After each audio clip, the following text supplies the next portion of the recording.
Hello, and welcome once again to Neurologic. I'm your host, Leo Jones. Today is the last day of April, the last day of Autism Acceptance Month for 2018. And the past week has been focused primarily on one new development, the revised rate of autism in the United States.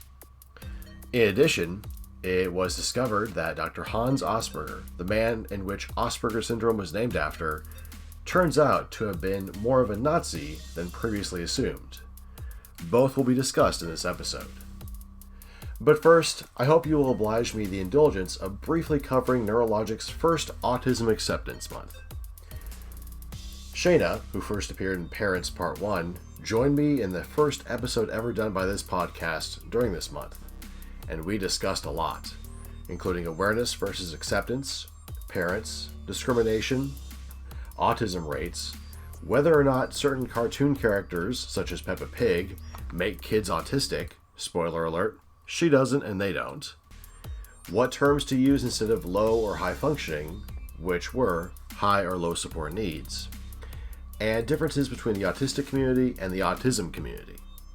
In the next and 10th episode, Neurologic did a combo show with KC Caffeine, discussing intersectionality in regards to autism, focusing on how autism is perceived by among different minority groups, the LGBT community, and others.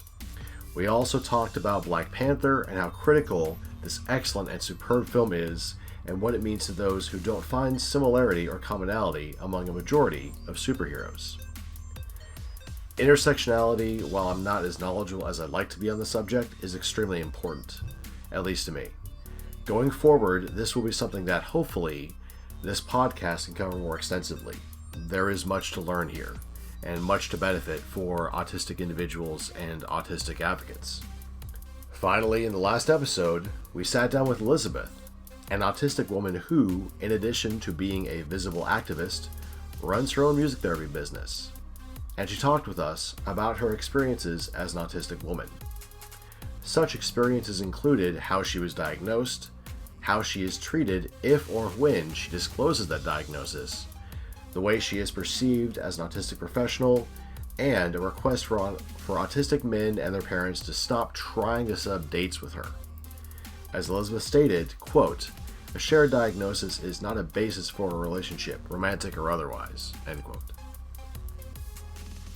Regarding Autism Acceptance Month, we still have a lot of work to do, and a lot more to talk about. As always, if there's a topic, news story, or something else that you think this podcast hasn't covered, please contact us.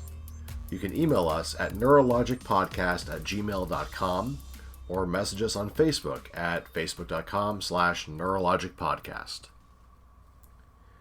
And now, we need to talk about the past. A darker past. According to a recent academic paper written by Herwig Czech at Vienna's Medical University, published in the open access journal Molecular Autism, Hans Asperger, the Austrian doctor after whom Asperger syndrome is named, turns out to be an active participant in the Nazi regime, assisting in its euthanasia program, and also supported the Third Reich doctrine of racial hygiene by deeming certain children unworthy to live. Czech has made this claim after 8 years of research into the doctor's history, and the evidence is pretty damning. Previously, there was more ambiguity surrounding Hans Asperger. The prevailing thought was he was a reluctant part of the Nazi medical program, and he only participated to save the lives of as many children as possible, a la Oskar Schindler. Problem was, there was little to no evidence to support that possibility, yet nothing at the time also to prove otherwise. The fantasy of a benevolent and dedicated scientist, fascinated by autistic children, trying to save them from the M. Spiegelgrund Clinic, where many children with disabilities were killed, was a tempting one, of which was too easy to accept. The Guardian writes, quote, "By unearthing previously untouched documents from the state archives, including Asperger's personnel files and patient case records.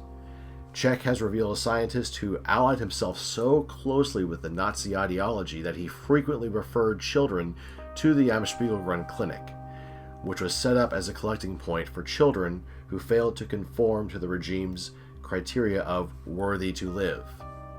At the time, the term Asperger syndrome was first coined in London in 1981 by Dr. Lorna Wing. They added, quote, "She and we, as scientists and clinicians, as well as the broader autism community, were unaware of Hans Asperger's close alliance with and support of the Nazi program of compulsory sterilization and euthanasia. There was no evidence that Asperger deliberately targeted for euthanasia the patients with distinct psychological characteristics he had called, quote, autistic psychopaths, under the diagnosis for which he became famous," said Czech. Czech also lists examples of how Asperger deemed sexually abused children to be responsible for the abuse, and cites how anti-Semitic stereotypes crept into Asperger's diagnostic reports.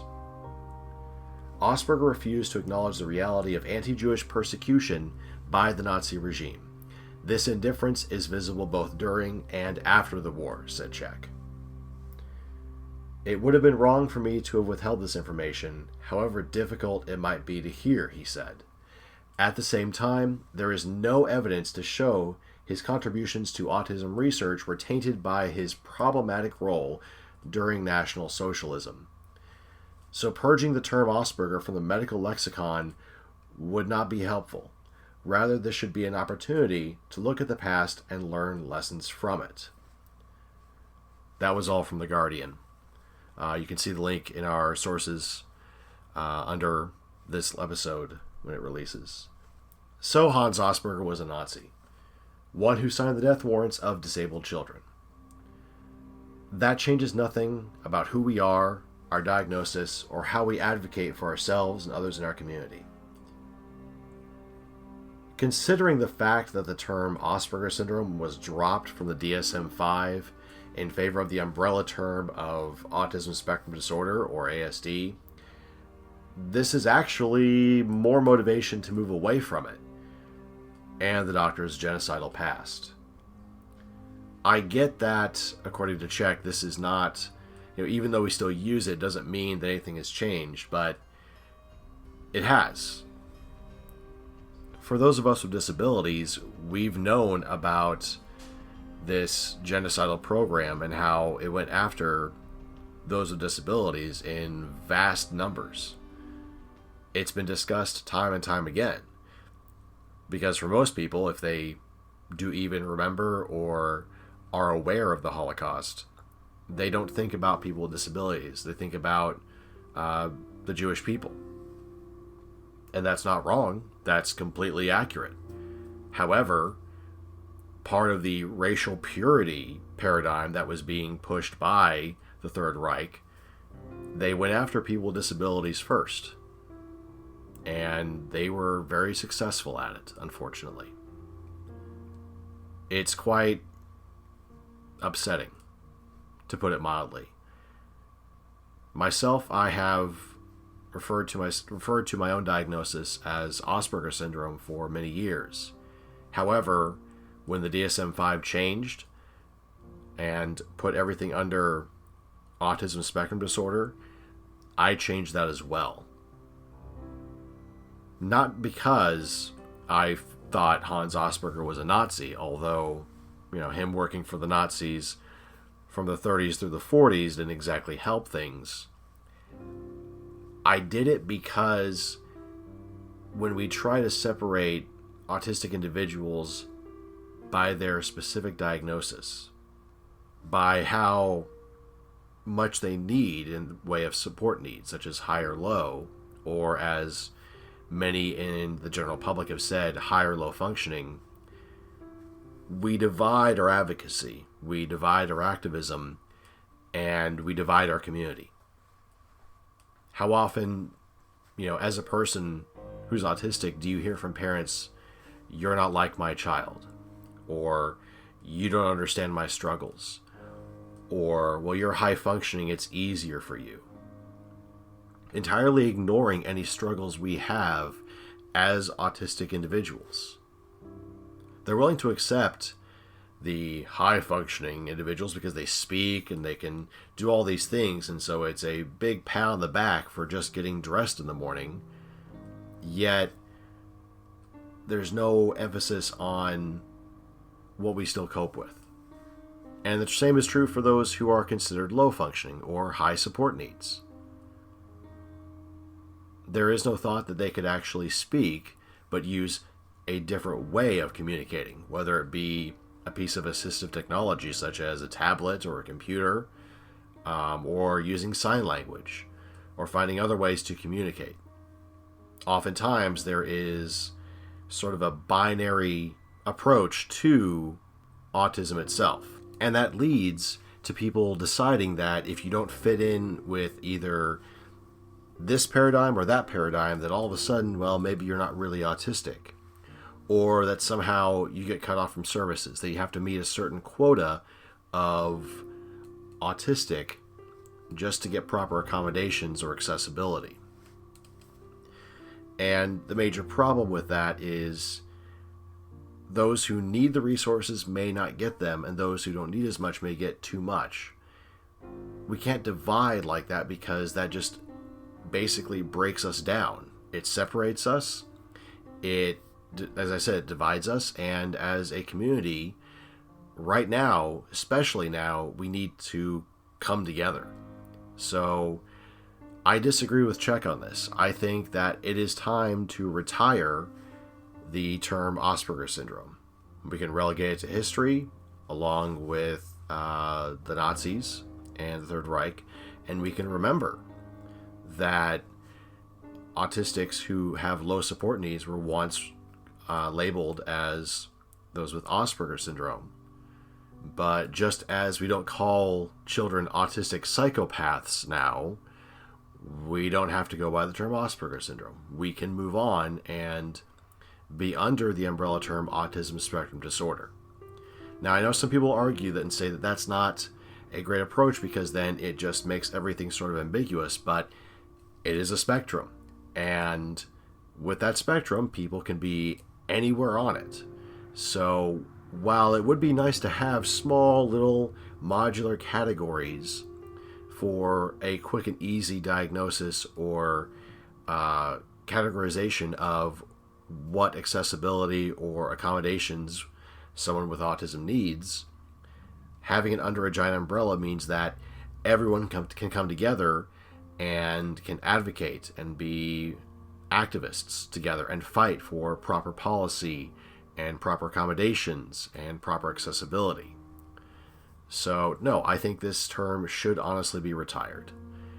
I don't think that most people are going to associate Asperger's with a Nazi scientist because, I mean, not many of them remember the Holocaust as it is. But I think it's a good thing that we just get rid of it. Let's throw it into the dustbin of history and just be done with it. Our fantasy that he was some sort of Oskar Schindler style scientist who was fascinated with autistics is gone. That's it. It was a nice imaginary piece of history to think up, but we need to embrace reality and realize that the past for autistics has been a lot darker than most people are willing to admit. We must remember, though, so as to avoid repeating the same deliberate, horrific actions that he assisted in carrying out. And we can remember the past without condemning our futures. And don't let anyone tell you any different. Moving on to more current matters, some of you may be aware that 4 days ago, on April 26th, the Centers for Disease Control released the Autism and Developmental Disabilities Monitoring Network report, stating that the rate is, somewhat unofficially, 1 in 59. And for those of you who are not really familiar with this, this is 1 out of every 59 children are autistic. A statement from the Autistic Self-Advocacy Network reads, quote, This report shows that the rate of autism diagnoses in the survey's sample has increased to 1 in 59 children, or about 1.7% of the survey's population. This new data is based on the analysis of research done in 2014, which reviewed the records of 8-year-old children in 11 communities across the United States. This is consistent with previous studies showing that autistic people make up between 1 and 3% of the population. It is also consistent with 2014's National Health Interview Survey, which found an estimated autism prevalence of 2.24% for that same year. The ADDM network, that's the Autism and Developmental Disabilities Monitoring Network, their study is meant to be a deep dive look at autism diagnoses in a few specific communities rather than a nationally representative sample. So it's worth keeping in mind that the CDC does not intend the report as an estimate of autism prevalence in the general population, end quote. However, as per usual, a storm of panic, fear, and general harumphing has spread, causing many people to fret about the lower number, calling it sad or expressing some sort of anger over an unspoken expectation of a reduction in autistics. But this revision and a higher rate of incidents reported really shouldn't surprise anyone. Again, as has been stated on this show, we've historically been terrible at properly diagnosing autistics. Autism has been, and still is seen, as a straight white male syndrome. The incidence rate among women and minorities is, in reality, much closer to the rate in general, but biases and other factors affect who gets a diagnosis.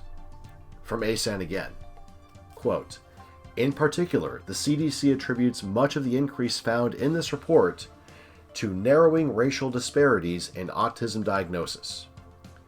In the previous report, white children were about 20% more likely than black children and 50% likelier than Latino children to be diagnosed as autistic. The data released today shows that those disparities have been cut in half to 7% and 22% respectively. The disparity in diagnosis between boys and girls was also reduced from 4.5 to 1 in the previous study to 4 to 1 in the most recent report," end quote. This confirms what I, as well as numerous autistic activists, have been saying for years. Autism is much more common than people want to believe, which is not surprising considering how some of them are handling this new report. Now, we've always existed. Autism has been around for a long time. However, there are still thousands of people who are currently undiagnosed or misdiagnosed. Specifically, women, minority groups, even adults over the age of 40 may not have received a diagnosis or may be improperly diagnosed with something else. The fact is, we've been recognized officially for less than a century. We previously talked about Dr. Hans Asperger, and up until then, autism really wasn't a thing. So, considering how long we've been around in theory, and how short of a time period we've had of less than 100 years of researching and investigating and describing autism, it's not surprising that our diagnoses would go up over a period of time as we learn more about what autism is and learn more about autistics. This is a good thing. I know some of you may be wondering why it's a good thing or why I would say that, but it is a good thing. A higher rate confirms that environmental causes and vaccines are not making people autistic and point rather towards long-term genetics. It also demands better funding for accommodations, accessibility, and other things autistics need to live quality, independent lives. If the rate's going up, then we need to increase funding, not cut it. It also deconstructs the stereotypes and myths that are still hanging on today. If one or two people, in your city or town may be autistic, it's easy to make fun of them or ostracize them or be afraid of them because of what they do and what actions they take. Stimming, instead of being a natural part of who they are, becomes threatening.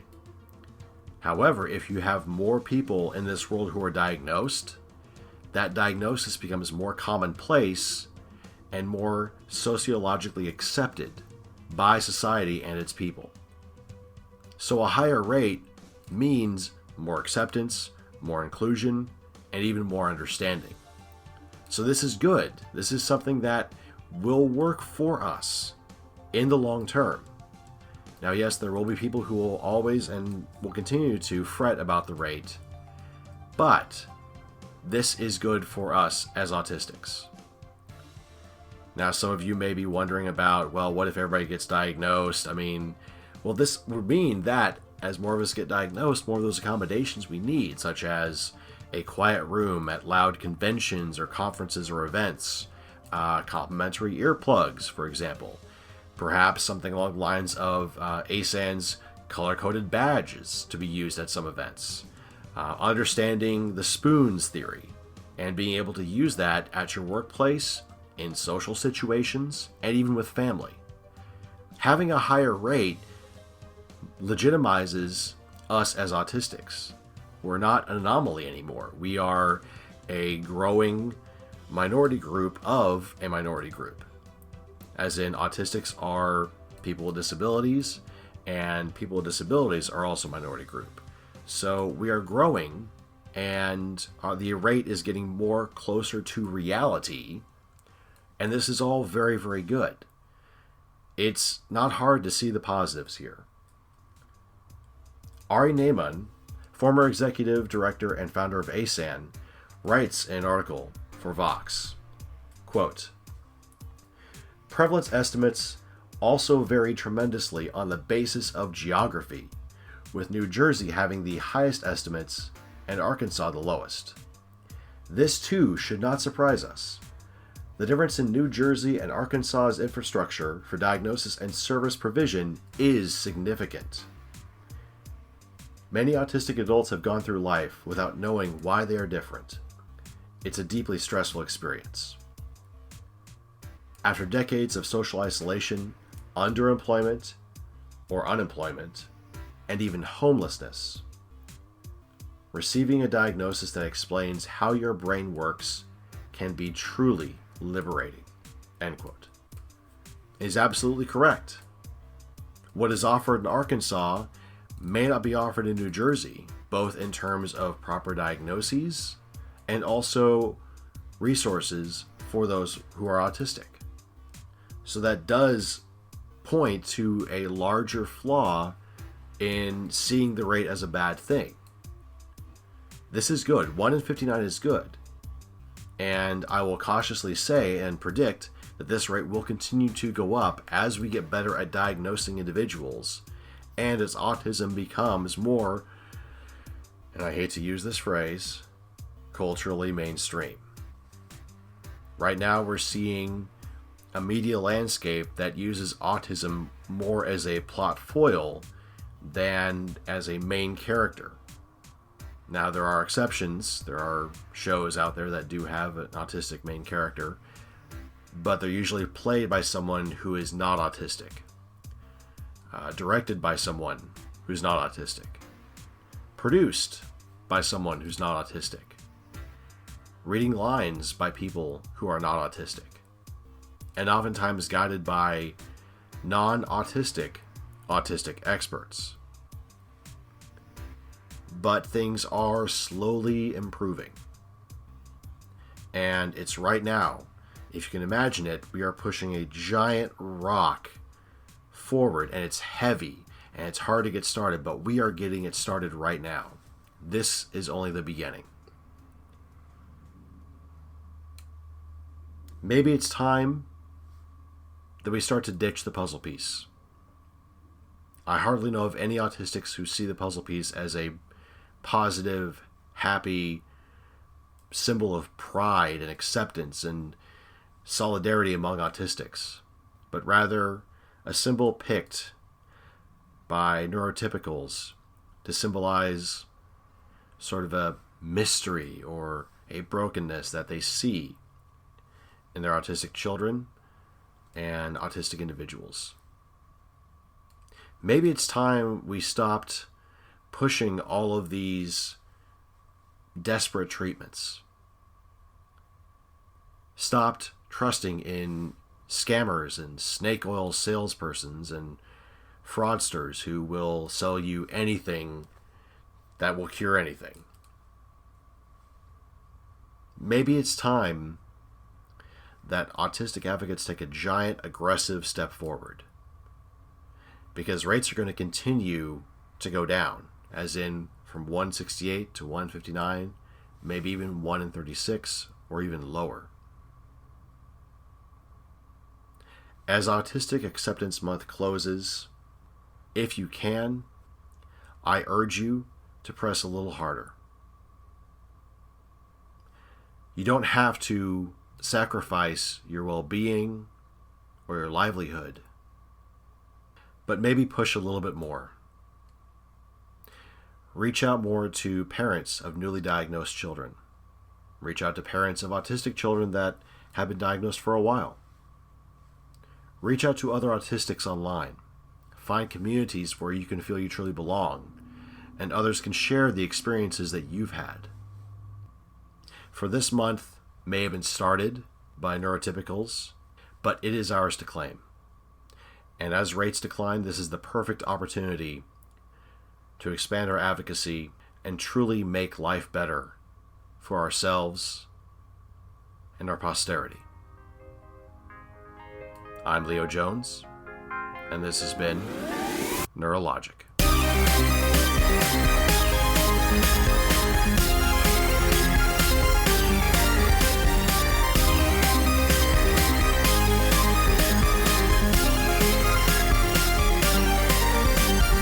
Neurologic is licensed under a Creative Commons Attribution Non-Commercial No Derivatives 4.0 International License. To view a copy of this license, visit creativecommons.org/licenses/by-nc-nd/4.0 or send the letter to Creative Commons, P.O. Box 1866, Mountain View, California 94042, USA. Neurologic uses the song Furious Freak, created by Kevin MacLeod, for its intro and outro music. Visit him at incompetech.com. Furious Freak is licensed under Creative Commons by Attribution 3.0 license, creativecommons.org/licenses/by/3.0. You can reach Leo Jones and Neurologic by email at neurologicpodcast@gmail.com.